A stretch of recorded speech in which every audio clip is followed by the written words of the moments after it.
Good evening, folks. Welcome to the Game of Two Halves podcast.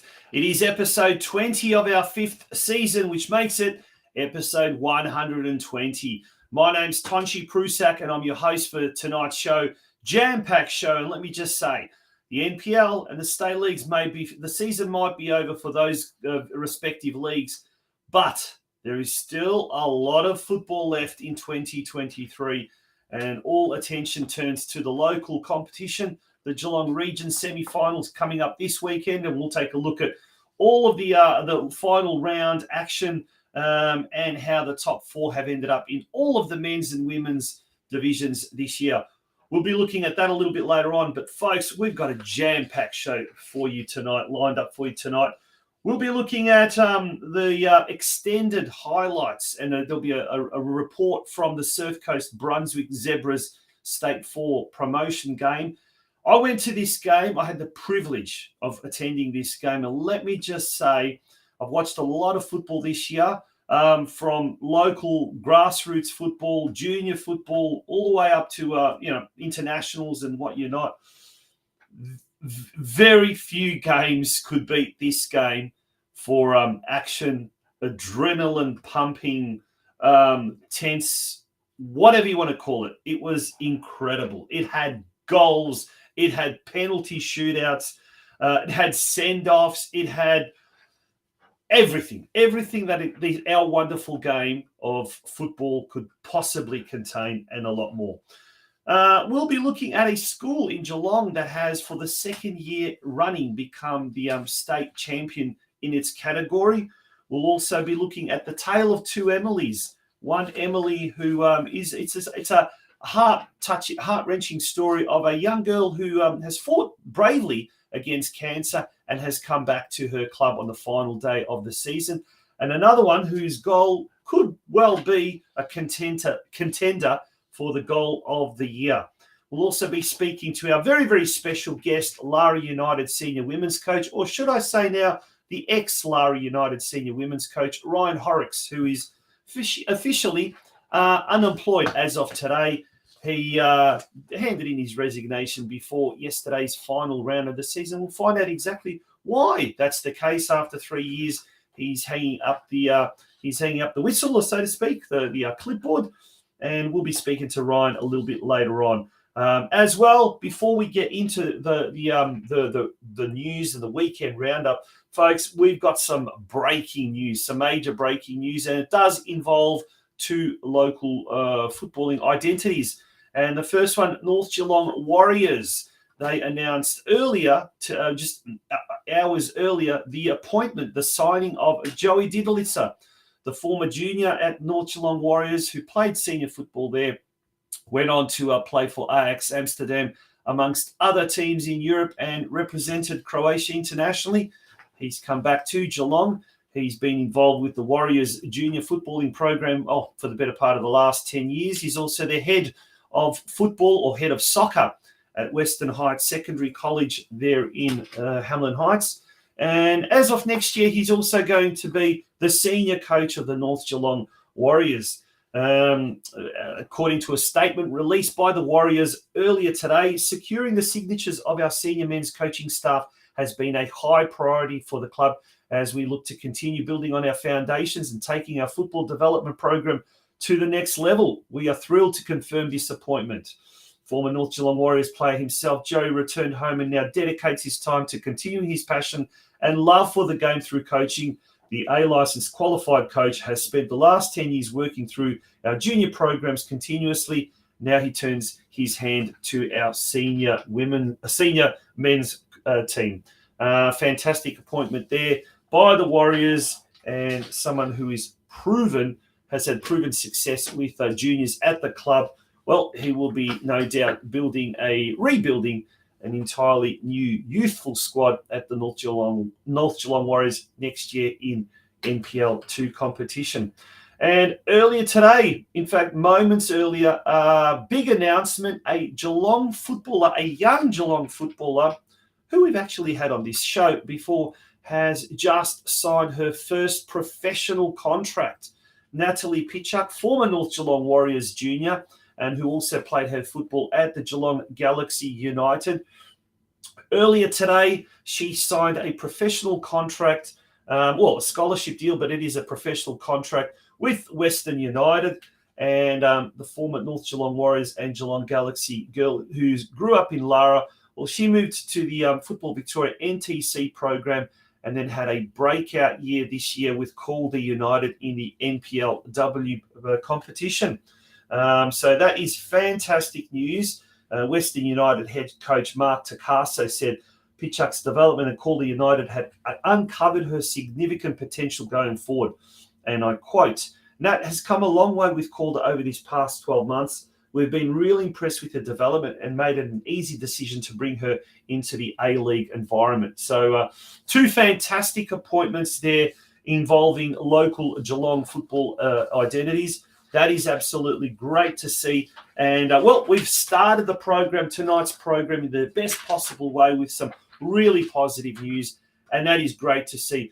Folks, we're going to take a very, very short break.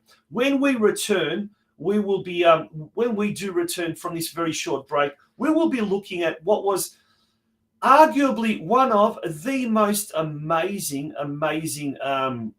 best way to describe it was just an incredible game of football. Surf Coast versus Brunswick Zebras when we return. Your future is in your hands. There is a whole world waiting for you, and your choices determine how you will impact it. At the Gordon, we recognise this. That's why we champion hands-on learning. Get your hands dirty. Grab what's in front of you. Learn by doing. Turn your passion, your ideas, and mould them into your creations. You'll be supported the entire way. You'll grow your skills in small classes, guided by teachers who are industry experts. You'll learn in state-of-the-art facilities or out in a real-world workplace setting. Your hands-on experience will increase your understanding and put you ahead of your university peers. You'll graduate work ready, and you'll graduate sooner, with a huge range of qualifications to choose from and support services to enable your success. Now is the time to continue your learning journey. At the Gordon, your future is in your hands.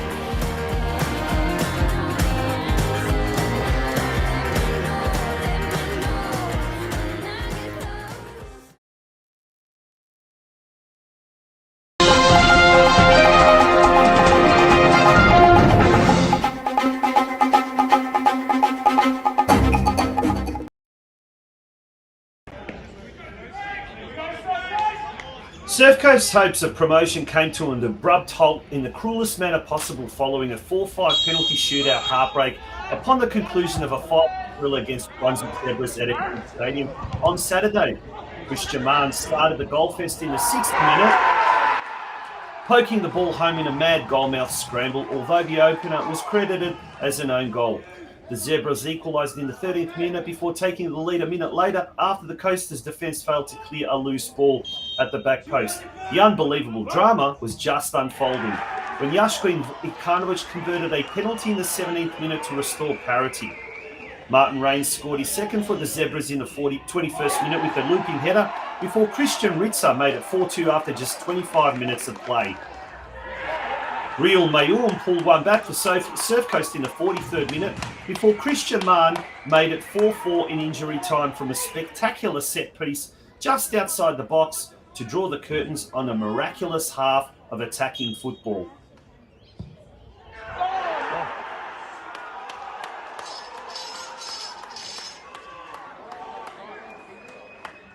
As could be expected, both teams took the foot off the pedal in the second stanza, and it wasn't until the 59th minute that the ball finally hit the back of the net.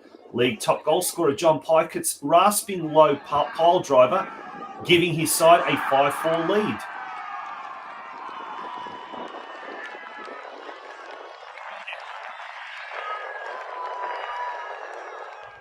With the Torquay side seemingly headed towards the shot at State 3 promotion against the 10th place Westside Strikers, in the playoff final next week, tragedy struck in the 84th minute. The Zebras equalised and sent the game into extra time.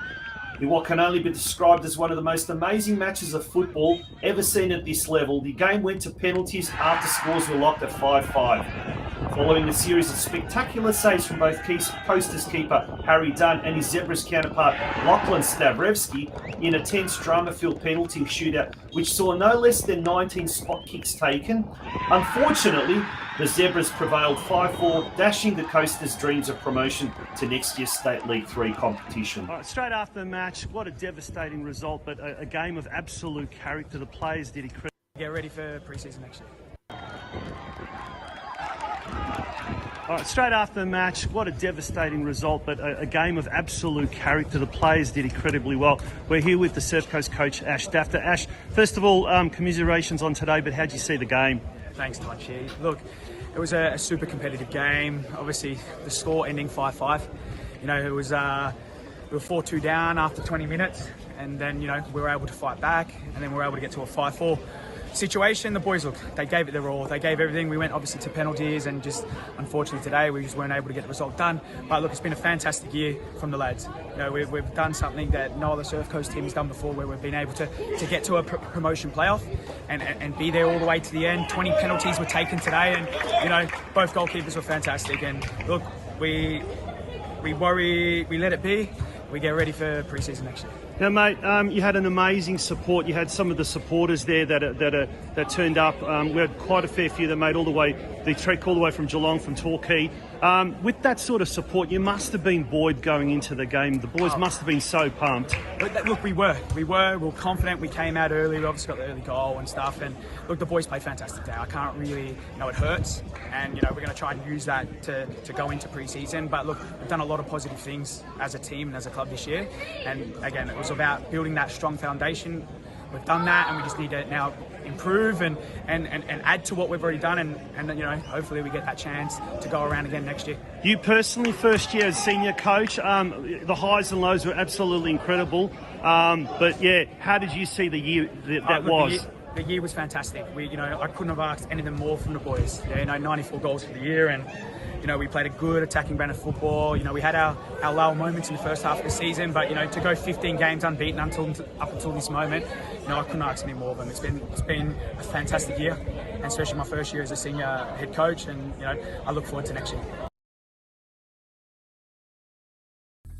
Are you too busy running your own business to worry about your financials? Allow J Hill Books to focus on your books so you can focus on your core business. Based in Lara, Geelong, J Hill Books owner, operator and senior bookkeeper Judy Hill has always worked in finance administration. The world of cloud accounting, however, means that clients can be based anywhere within Australia. Currently, J Hill Books services clients from Lara, Geelong, the Bellarine Peninsula and Melbourne. You won't need to come home from working all day and start on paperwork. You can spend your time in other productive areas such as marketing or quoting, or even better, come home and switch off. You will know how your business is tracking as often as you need, whether that is on a weekly, monthly or quarterly basis. You can be satisfied that you are meeting your legal requirements to your staff and to the ATO. And deadlines will no longer be stressful for you. Let J Hill Books take the stress out of running a small business and allow you to enjoy watching your business go to the next level. For more information, visit our website at www.jhillbooks.com.au, or better yet, call us on 0402 469 243 or email us at info@jhillbooks.com.au. Welcome back to the Game of Two Halves podcast. And yes, J Hill Books for all your bookkeeping needs. Do contact Judy Hill from J Hill Books. And big proud sponsors of Lara United Football Club, J Hill Books are. And we've got a very strong Lara United flavour tonight. But before we talk about what happened over the weekend, what happened last week? One of the schools here in Geelong did something that often is very hard to do, and they went back-to-back state champions. And well done to St. Patrick's Catholic Primary School in Geelong West. They became the state champions of the 2023 School Sport Victoria Tournament. And remarkably, this is the second year in a row the girls have won this tournament. Well done. Geelong Galaxy United junior Violet Smith marshalled the defence, which only conceded a single goal in the finals matches. She also supported in attack, scoring on 5 occasions, including a penalty kick and a direct header from a corner. Serafina Fiola was among the leading goal assist providers, playing in attacking wide spaces. She also banged in a goal of her own.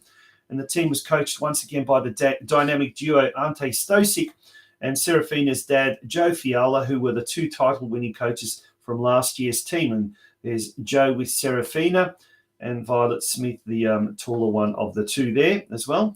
Well done to everyone involved with the very successful soccer program at St. Pat's Catholic Primary School there in Geelong West. So well done to them. We're going to move along now to the VPLW competition. Speaking of Galaxy United, and on the weekend, it was the final game of the season. Geelong Galaxy United travelled to Eltham North Reserve, where they took on Eltham Redbacks, and Ayasano scored 2 goals, both goals for the Galaxy. She took her final season's tally to 29 goals. Incredible achievement, that. 29 goals. Geelong Galaxy have concluded the season in 5th position, and well done to Geelong Galaxy. And if we move now to, obviously Essendon Royals and Brunswick Juventus, they will be moving to next year's NPLW competition. And if we then move to State League One, which is one of those leagues that's very, very interesting for the Geelong, obviously the Geelong factor, because we've got 3 Geelong clubs involved in this competition. We'll be speaking a little bit later on to now former Lara United coach RYAN HORROCKS. He'll be joining us very shortly. His team ended up winning, defeating Clifton Hill 4-1. North Geelong in 3rd position. They travelled to Keilor. They hosted Keilor Park at Alco Park, and they went down 5-0 to finish their season in a very respectable 3rd position behind the runaway leaders Bundoora United and Keilor Park. And unfortunately, what a final day, a drama, high plenty on the final day. Geelong Rangers hosted the leaders Bundoora United. Unfortunately, Rangers lost 4-0. But even more unfortunately for Geelong Rangers was the fact that Brunswick Zebras, the bottom side, actually defeated 7th placed Mill Park 3-1. What that meant is that Brunswick Zebras had the same amount of points as Geelong Rangers, but a 1 goal better goal difference than the Rangers. So unfortunately, that should actually say 10th, Geelong Rangers on the bottom. So they finished as wooden spooners. And, technically they would be relegated, but with the various movements, I guess, in the women's competition, there's every likelihood that Geelong Rangers could end up staying in State 1. Now, there are rumours swirling around that North Geelong could well be invited to be in next year's VPLW competition. That's right, folks. You heard it right here. The rumours are, suggested, because if we go back to the VPLW competition, we'll notice it's an 11-team competition at the moment. Monbulk Rangers would likely be the team relegated, but Glen Waverley also have not had a very good season. If you look at that, 2 wins, 18 losses, 19 goals for, 121 against. There's every likelihood that a team like Glen Waverley might also be seeking to drop down a division, hence creating a space up there for North Geelong. So North Geelong and Geelong Galaxy may possibly be playing in the same division next year. We don't know. Nothing confirmed, and I'm sure we'll find out from Football Victoria about 2 days before the season commences in 2024. Now, turning our attention to the local league, if we have a first of all look now at the men's competition, the local men's Division 1 competition, the final standings after the 18th round, and we see the table topping position. Well, on the weekend, we had Geelong Rangers drew with Barwon Blue 2-2. Surf Coast defeated FC Leopold 5-0. Barwon White defeated Bell Park in a huge upset, 1-0. And Armstrong United defeated Breakwater Eagles 2-1. So the final standing sees Bell Park on top, minor premiers on goal difference from Surf Coast. 2 points behind them, Armstrong United and Barwon Blue making up the top 4. At the foot of the competition standings, we find Barwon Heads. Turning our attention to Division 2. Top 4 final standings, Corio on 42 points, Drysdale in second spot on 35, Geelong in third spot with 32, and then Lara United finishing with 29 points. Now, that's incomplete. We've still got games that haven't been reported, but in effect, the ladder positions cannot change. So our semi-final fixtures for this week include Corio taking on Lara United, Drysdale taking on Geelong. If we do return back to Division 1, Bell Park will host Barwon Blue and Surf Coast will host Armstrong United. So the format is first versus fourth, second versus third. Turning our attention to men's Division 3, Lara United on top with 46 points, Corio on 42 points, Armstrong United with 32, Deakin Ducks with 32. So Lara United will host Deakin Ducks, Corio Bay will take on Armstrong United. And if we then turn our attention to the women's competition, and the final round saw Surf Coast defeat Armstrong United. I think it was 3-0, 5-0. It hasn't been reported on the actual website itself. I believe it may have been a 5-0 win to Surf Coast. If we just check the website again, yes, it was confirmed 5-0 win for Surf Coast over Armstrong United. Drysdale defeated Lara United 5-1 in the Battle of the Cellar Dwellers. Barwon defeated Bell Park 2-1, and Deakin Ducks took out the minor premiership, defeating Surfside Waves 2-1. So Deakin Ducks Black on top, followed by Surf Coast, Barwon, and Bell Park. So Deakin Ducks Black will host Bell Park in semi-final 1, and Surf Coast will host Barwon in semi-final 2. On to the second division, the women's second division, and the top 4 standings. Top 4 place getters were Corio Bay with 19 points, Golden Plains from Bannockburn on 16 points in second spot, Geelong in third spot with 15 points, and FC Leopold in making up the top 4 with 10 points. They did have a game in hand, and that game was played, but I think against bottom side Barwon Heads, but that has not been reported, unfortunately.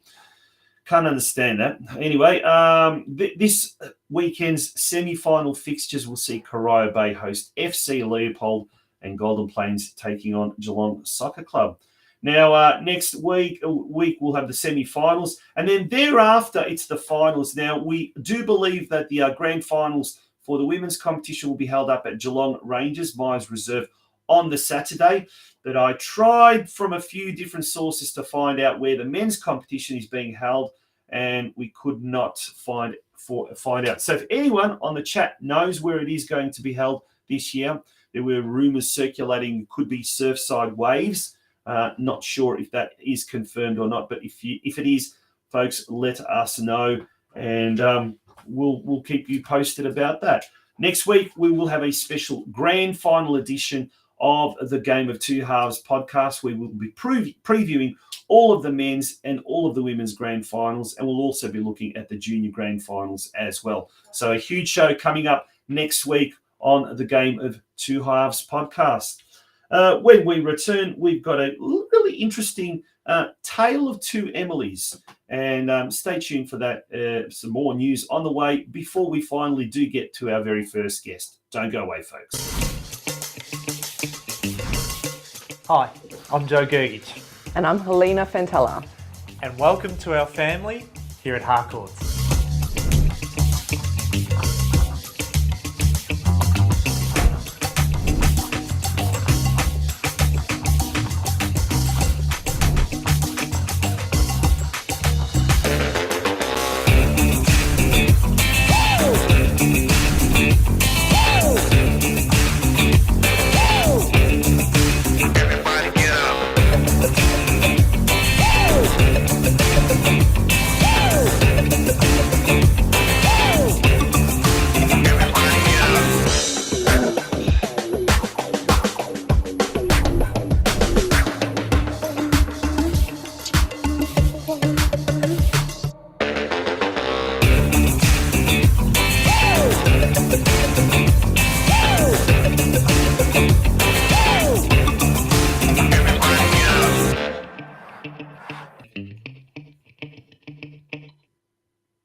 Welcome back to the Game of Two Halves podcast. And before we continue with our news, there's a lot of news happening today. Just a couple of bulletins as well, a couple of announcements. The Geelong Weekly Football News, it comes out every Friday and has all the latest news and stories and views about the local scene.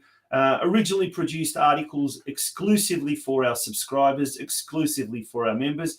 And it costs only $5 per month. $5 per month. You heard that. The price of what a regular sized cappuccino in most cafes around town. To become a member of the Geelong Region Soccer Show, and receive the Geelong Weekly Football News Bulletin direct to your inbox every Friday, go to www.patreon.com/Geelong Region Soccer Show. There it is on your screen, folks. www.patreon.com/Geelong Region Soccer Show. Leave that up for a little bit longer. And also, Futsal Geelong, or Geelong Futsal, I should say, is calling all females who would like to lace up the boots and join the summer futsal season, playing in a female futsal competition. After many requests, we are hoping to put together a female competition across all ages. If you want to join, please register your interest now. For more details, go to www.geelongfutsal.com.au, and let's hope that we can get enough interest from females, both seniors and juniors, to warrant a girls-only or a women's-only competition in the futsal. So it's time to get that excitement from the Matildas, from the Women's World Cup, and translate that into a real tangible benefit for the sport locally. On the weekend, we had a tale of two Emilys. It was quite well, let's go with the first one. And we had Saturday was the last game for the Lara United under-11 girls. And, unfortunately, the score was 0-3 for them at full time. But what a great day to welcome back young Emily Cook to the sidelines. Emily loves her soccer and unfortunately had to miss some games this year because she had some surgery due to her brain cancer. Coach Brendan Hollier and team manager Chris Hollier ensured Emily was welcomed back by the girls wearing the T-shirt designed by Emily with the Peace of Mind Foundation. And Peace of Mind Foundation, we can see Emily there surrounded by her teammates. And the coach there, Brendan, also dressed in pink, addressing his team just before the game, and Emily looking on. It was a fantastic day, and what a beautiful, beautiful spring day it was on Saturday, and the weather really, really played its part. And there's Emily surrounded by her teammates and the parents and some friends there as well. So wasn't that just absolutely incredible? Lara released a statement earlier today, Lara United, and said, "We are very proud of the whole team and look forward to welcoming Emily back to the team for next season. Thanks to Emily and her family for allowing us to share her story. And thanks, Chris and Brendan, for organising everything." Well done. That really, really is a heartfelt story. And look at that. At the end of the game, the traditional 3 cheers for the other team and greeting the other team. And Emily's there leading her team as the captains do. So that is a great story. That was out at Lara United last week. Now, in the NPLW competition, South Melbourne defeated Boroondara Carey Eagles, the newly promoted Boroondara Carey Eagles, in NPLW Victoria semi-final, 2-1 on Saturday night at the Veneto Club. Now, former Galaxy United captain and star midfielder Emily Sutcliffe, who also is very, very well known around the football community here in Geelong through her work with the Football Stars Academy. Well, she scored an absolute perler, a bomb, in the 38th minute. It was an incredible goal from about 30 metres out, and it is definitely one of the goals of the year. Here's that footage of our former Galaxy United captain, Emily Sutcliffe, scoring what possibly could well be the goal of the season. Cleanly intercept the ball, and once more, Sutcliffe. Now from distance, will she try another strike? And Sutcliffe! Oh my goodness, Emily Sutcliffe! Third time lucky. She's tried it once, she's tried it twice, and on the third occasion, Templeman. Oh, how good was that? Absolutely fantastic. And from a good 30 metres out, that was quite an incredible goal. Well done to Emily Sutcliffe. Unfortunately, the Boroondara Carey Eagles, who've also got another Geelong girl in the midst, Christy Merry, formerly of Lara United, and also Geelong Galaxy United, was also part of Boroondara Carey Eagles. But in their first season in the top flight, they did exceptionally well, and well done to them. That was an incredible result indeed. In their first year to get to the semi-finals, and although they didn't quite make it, nonetheless, it was a rather incredible result to get to where they did. We're going to take a very short break. When we return, it's time for tonight's very, very special guest. He's now the former senior women's coach of the Lara United Football Club, and he'll be joining us straight after this break, RYAN HORROCKS. Don't go away, folks. There is a whole world waiting for you, and your choices determine how you will impact it. At the Gordon, we recognise this. That's why we champion hands-on learning. Get your hands dirty and learn by doing in state-of-the-art facilities, guided by teachers who are industry experts. You'll graduate work-ready, and you'll graduate sooner. Now is the time to continue your learning journey. At the Gordon, your future is in your hands. Welcome back to the Game of Two Halves podcast, and it's an absolute pleasure to introduce to you our next guest. And, he was at the helm of Lara United for the last 3 years as senior coach or coach of the senior women's team.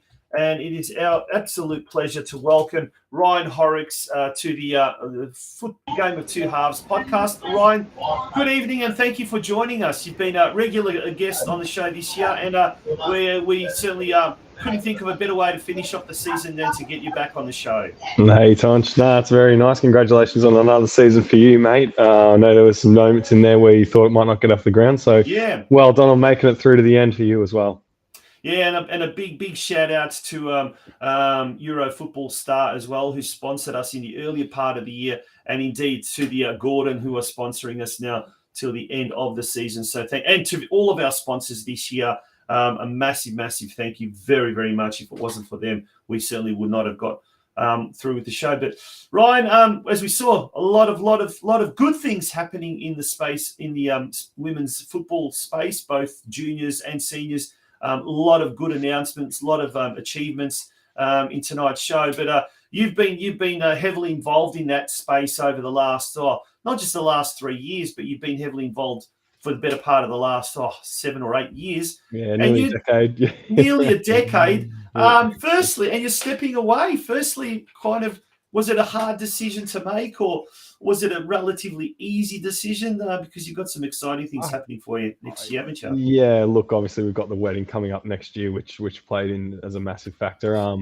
But I suppose the only thing that made it easy was preparing myself to have to make a decision at all earlier in the season, or midway through the season sort of thing. I don't think I could have come to any sort of conclusion on a week's notice. So I had to prepare this just as well as I had to prepare this time last year for already knowing we were headed into State 1, kind of mid-season. So just to take that mental pressure off a little bit, I had to put myself in a bit of a mindset to potentially be ready to go. Yeah.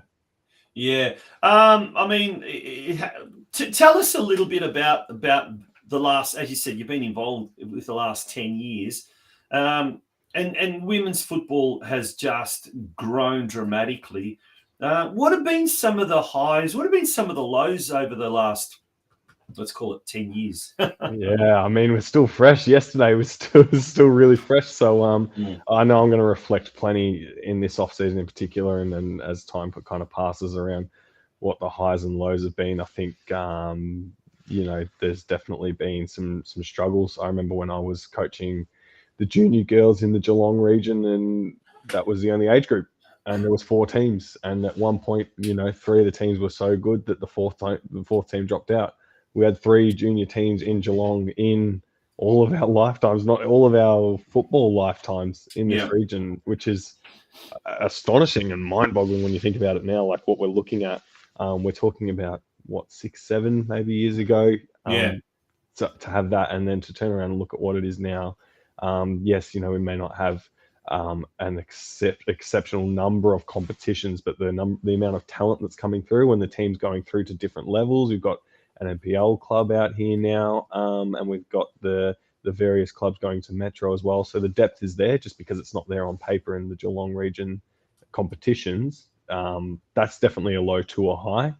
I just think the success now, seeing all of these teams come back into the state leagues, the whispers around what they might be doing out at Torquay as well next season. I think they confirmed that, which is back to where we should be aiming to. If we create enough depth, I think the rule's in there for a reason, to have that team that must be in local as well. We don't want to see the local comp die off, but there's a balance in that.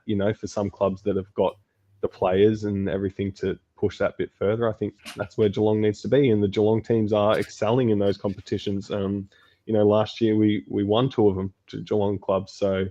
And now you're talking about North potentially being a spot to go into VPL as well. So we're putting our stamp on it out in the wider community. So it would be foolish to just stay in Geelong. So that's my highs and lows, I reckon. Yeah, well, if I'm just having a look at the competitions at the moment for girls, and mind you, there are some clubs that are fielding girls in the Metro competitions, but in the under 14, under 15, so if we call that the under 15 league, there are 12 teams now this year. In the under 13 league, which is the 12s and 13s combined, there are 13 teams. So just in that, there are 25 teams, and that's not including MiniRoos. That's not including, as we said, the NPL girls that play with Galaxy, or the Metro girls. I know Geelong. I know North Geelong. I'm not too sure is there anyone else that fields teams in the Metro competition. Rangers have got one in the 12 girls. Yes.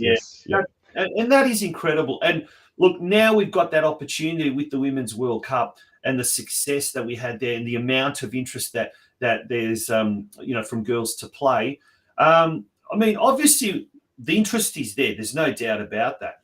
We just now need more fields. We now need more coaches. We now need more of those resources. But in your mind, mate, and it's not, and obviously you don't just deal with Lara United. Your dad's coach at Rangers, and you've dealt with a lot of people from other clubs. A lot of other clubs. Are we, as a sport, and we're just looking at women's football, female football at the moment, are we headed in the right direction at the moment in Geelong, or are we still kind of having to jump over certain obstacles?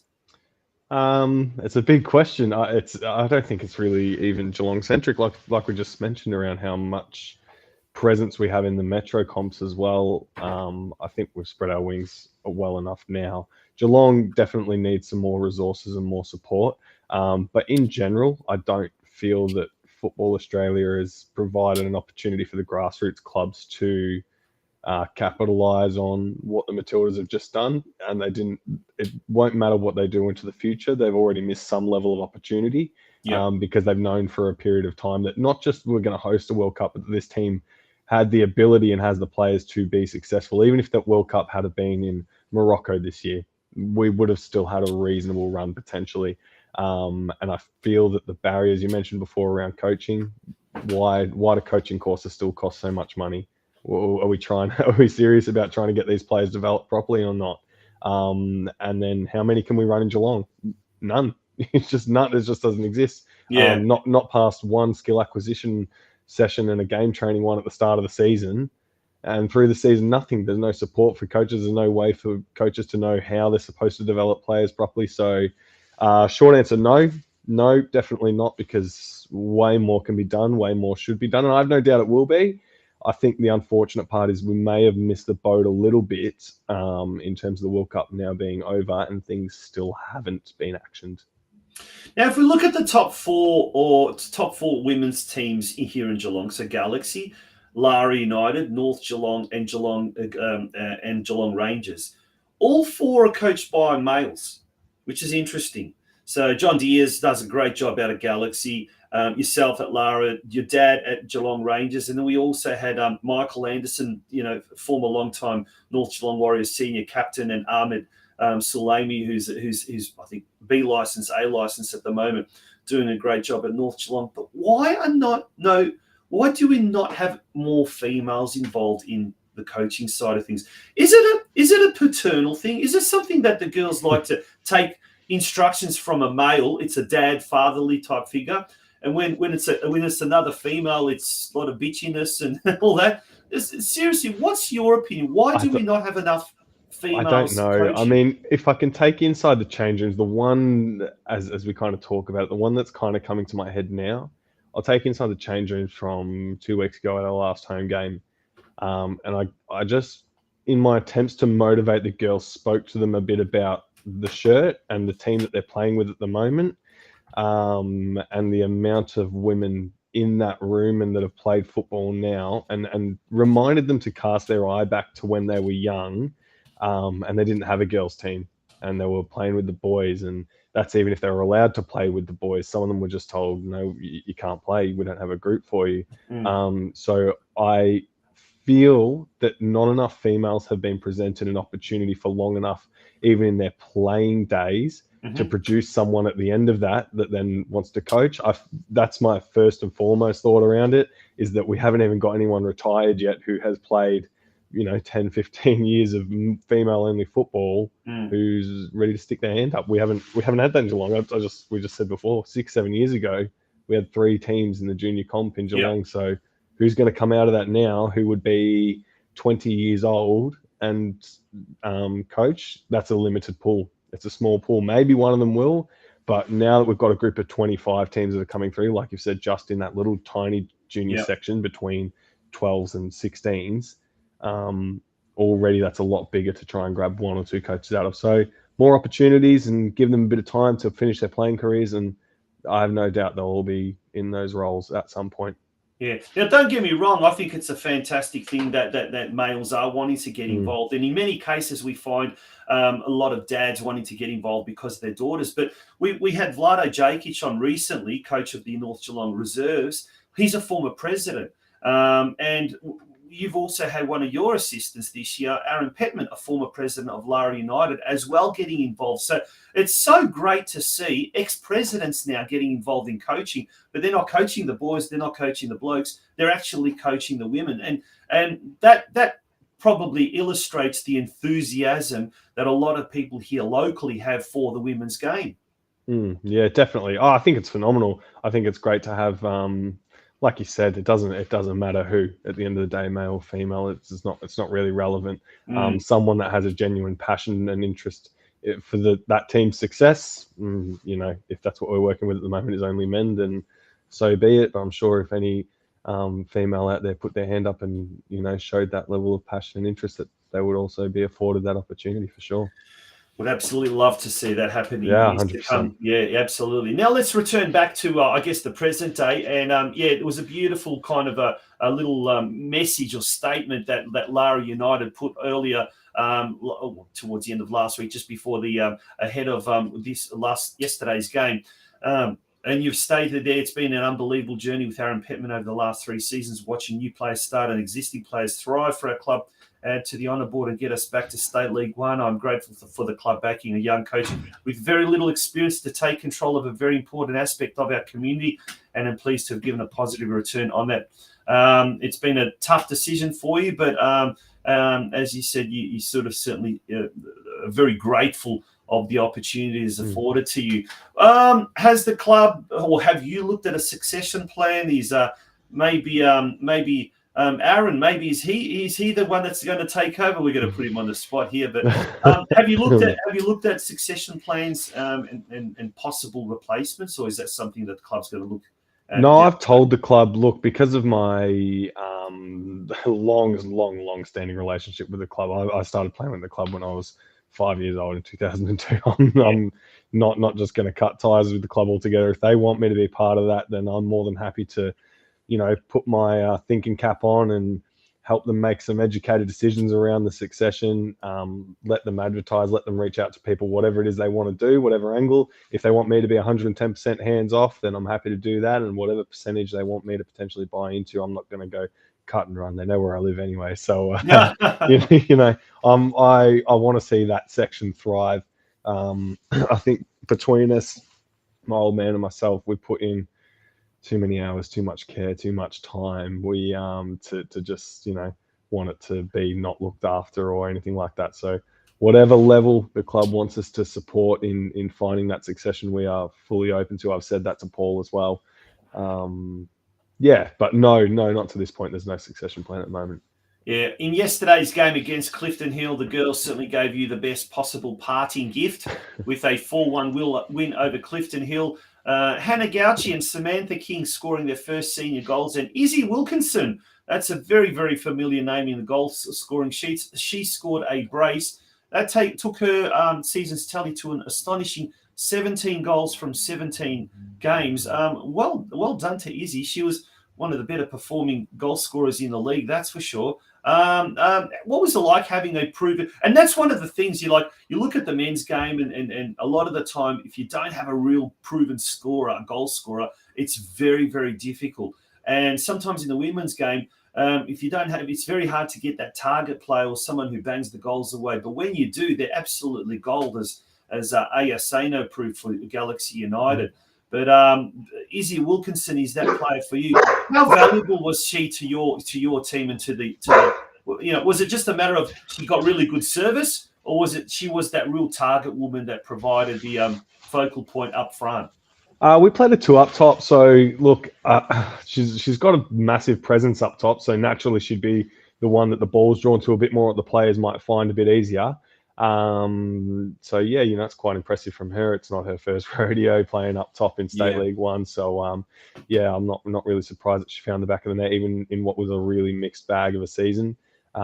She had a patch where I think it was about a month, maybe more, where she didn't score a goal at all. So to go that long and still manage to score 17 is pretty impressive.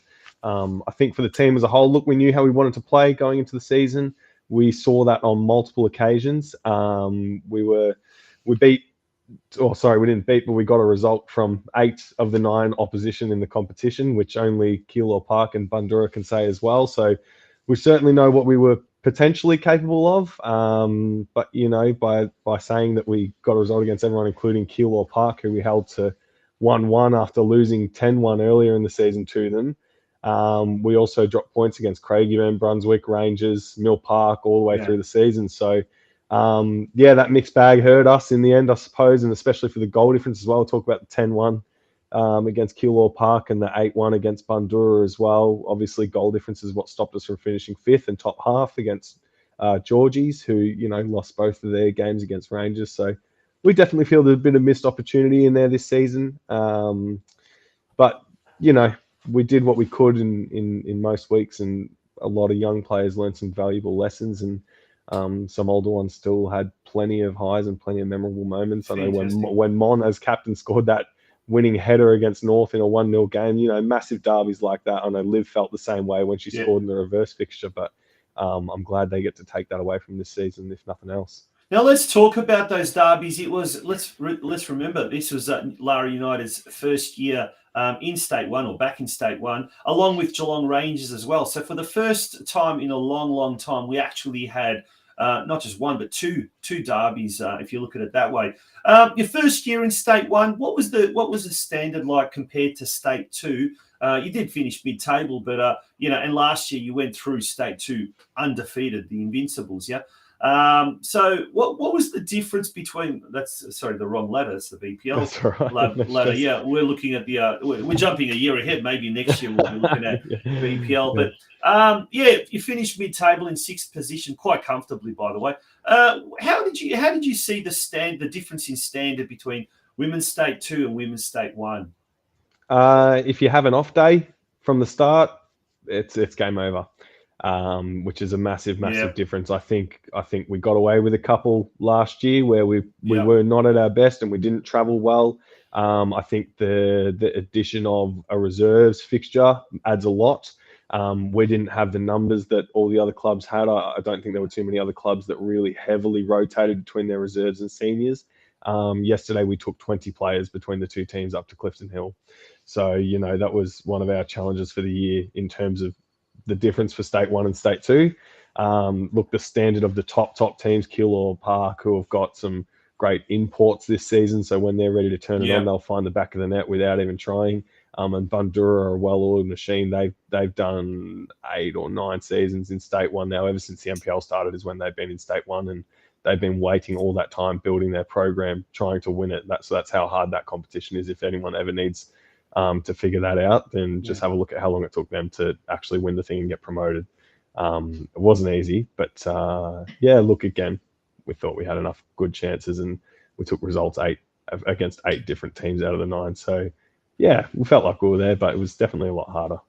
Yeah, now obviously playing in State 1 meant you had to field a reserves team, and maybe that probably meant that the local league team suffered a little bit. But look, from all accounts, it was a pretty youthful Lara team there, and in Division 1. Remember, at the halfway mark, the league was split, and the top 8 teams formed Division 1, and the bottom 7 teams then formed Division 2. But how did that all go? Like, there would have been a lot of young girls given an opportunity, maybe even a few older players coming back to the club in a playing capacity. So how did the local, how did moving to State 1 affect the local teams and the junior teams as well? Did you have to pull up players from the junior ranks up? Yeah, it was tough. It was really interesting. I mean, like I've spoken to you about multiple times, we knew early on last season that we would be in State 1, which by the book meant that we had to have 3 teams. So the focus was around how do we get those 3 teams up, get that local team in. Obviously, there were exemptions given, but by that point we had already entered our team. So we weren't in the same boat to kind of put all our eggs in one basket in State 1. So we spread it a little bit thinner, which may have hurt both sides, really, probably the reserves depth and the local women. Obviously, they were quality enough. I don't disagree with the way that the leagues were structured at all for the local women's comp. I think there's definite question marks around the practicality around playing 9 games and then 9 games. It doesn't make for a great look in a season, but I do agree that there should be an even split between Div 1 and Div 2. Yeah. And fortunately or unfortunately, we were the 8th best team, I suppose, in the local comps, and it just means that you're going to have a tough end to the season. The girls had some injuries and they had some players, decide that it wasn't for them anymore at the point of the season where everything split. So we had some mums join the group as well who had never kicked a ball before in their life. Good on them. They had 4 or 5 of the local girls come through from the under 15s group who ended up playing, and the 4 that we took on most occasions, or every week really, for our senior reserve structure as well, a lot of them played solid 2 games a weekend, plus then would sit on the bench as well for the seniors for that development, that opportunity. So, and were they a lot younger, those girls?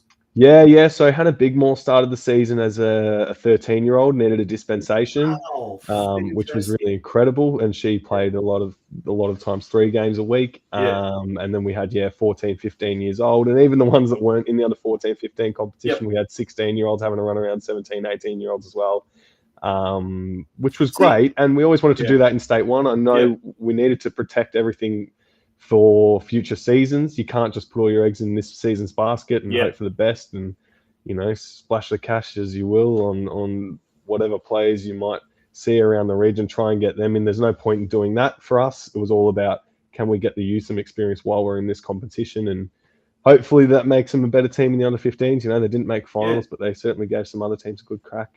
But it's a short-term pain for a long-term gain kind of philosophy. And I'm fascinated by this. I think this is, I listen to this and someone might say, oh, but look at the scores, they got hammered and it doesn't do good for their confidence. But when you've got a 13, 14, 15-year-old being given an opportunity to play 2-3 games over the weekend and, 13, 14, 15-year-olds, geez, I wish I had the powers of recovery like they do, and they could play 10 games in a weekend. But having that opportunity, and this, I guess, this is the fourth, the forward thinking of Lara, to be able to provide them with opportunities to do so, both locally, both at a reserves level on the Sunday, senior level, sitting on the bench as well, being part of that whole pathway. That is absolutely incredible. And and it's up to them if they want to now take it one step further and do what Natalie Pitchuk, who's signed with Western United, has done.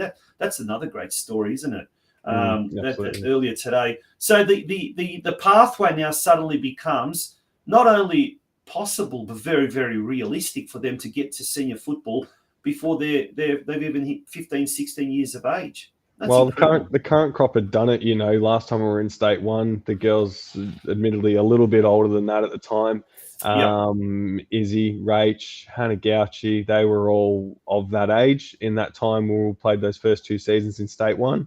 And look where they're at now. They're the senior leaders in the group and leading goal scorers and best and fairest winners and game changers out there on their own back. So, and the leaders for the next group that come through, those groups shed the same tears that the younger ones did back then as well, and they get disappointed that either they didn't get minutes or that because they skied one over the bar, and that eats them up for a whole week. But all they can do is just experience it and trust the girls that back them up and go, hey, get over it, it's all good. There's so much football to play, and to hear that from so many other experienced women that they look up to, and not just look up to, but play shoulder to shoulder with. They're on the team, with them. I think it's really powerful for them to experience that early.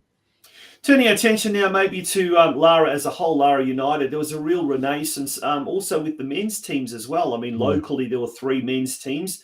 We heard from Coach Eric Lawrence earlier in the year.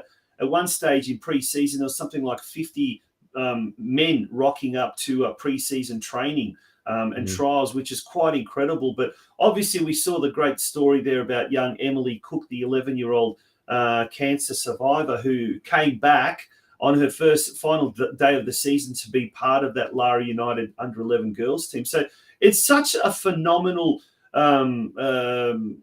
atmosphere at the moment at Lara Recreation Reserve, and obviously with the wonderful club rooms there as well, and a lot of the work done in the off-season, the fencing and everything. It's got a real atmosphere about the club, hasn't it? Yeah, and if City of Greater Geelong and Barwon Water, if you're listening, just please turn the sprinklers on. That's all we're missing right now. That ground is concrete. It's like a netball court, seriously. We get some of those challenges down in the box and grazed and scraped up.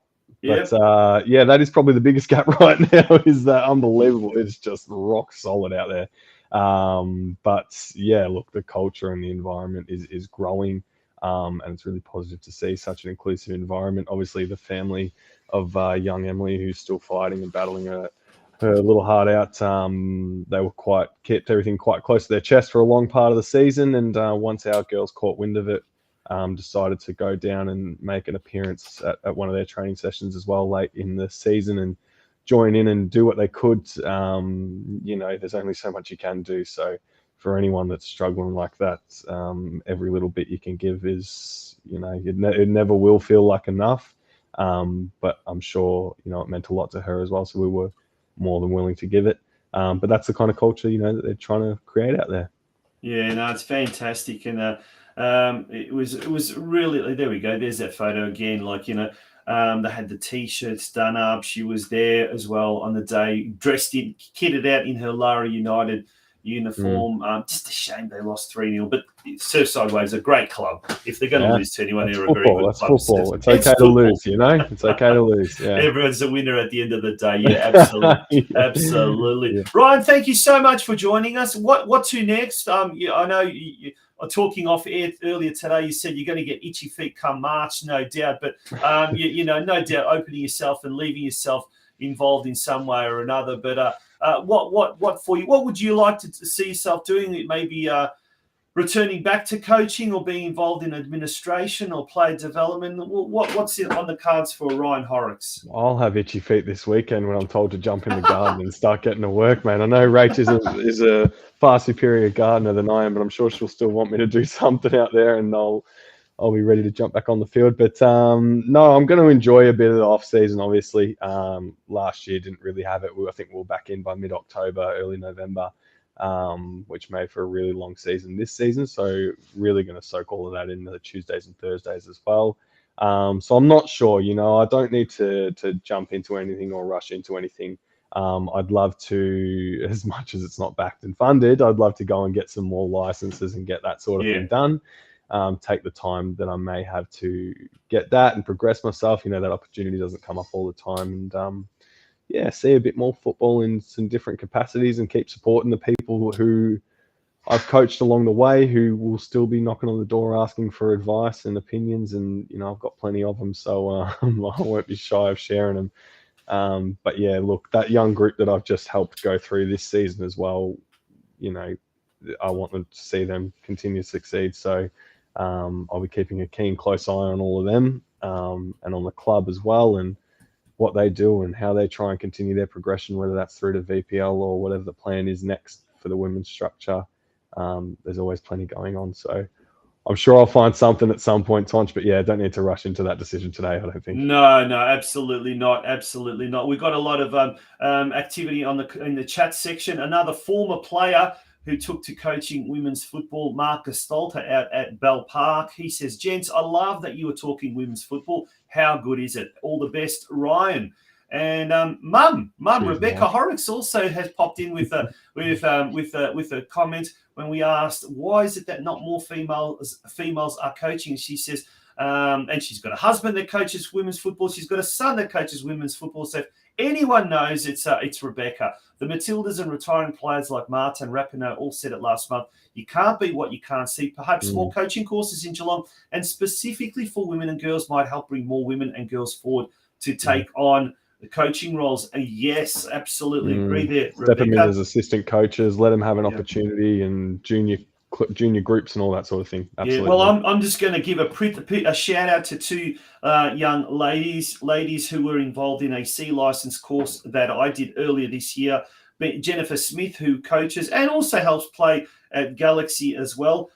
She's got a very talented daughter. We mentioned her daughter Violet Smith earlier today. She did the C license course. And the young Bailey Gate, who now plays senior football with North Geelong. At the time, she was with Surf Coast. So, well done to those two. Well done to those two. Yeah, anyone else who has undertaken C license courses or even the grassroots or skills training courses as well. But, mate, once again, thank you so much for being a part of this evening's Game of Two Halves podcast and sharing your insights into the women's football side of things here in Geelong. And it's great to see that you won't be totally lost to the game, and especially if Rachel is still playing next year after the wedding. If nothing else, you'll still have to rock up and watch her play.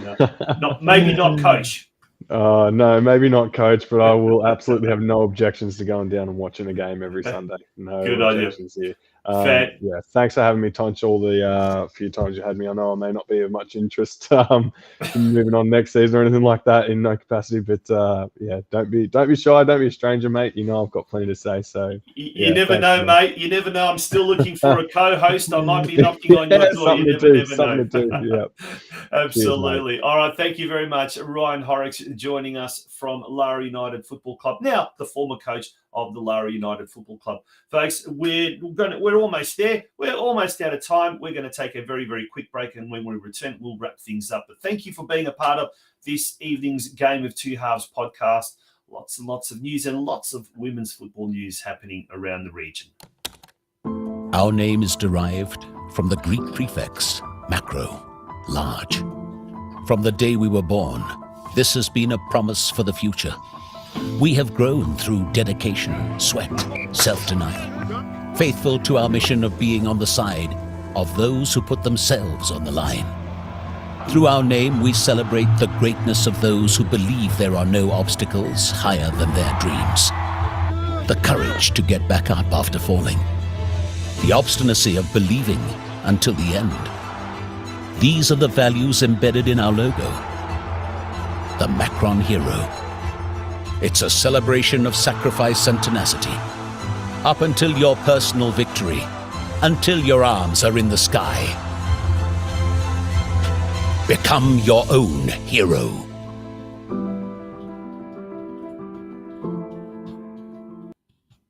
Welcome back to the Game of Two Halves podcast, and thank you very much to all of our advertiser sponsors tonight, J Hill Books, Harcourts, North Geelong, Macron, and especially the Gordon, our major sponsor. One last word about the Geelong Weekly Football News Bulletin. Do jump on and become a member. It's only $5, and we'll even pop the link there in the chat section.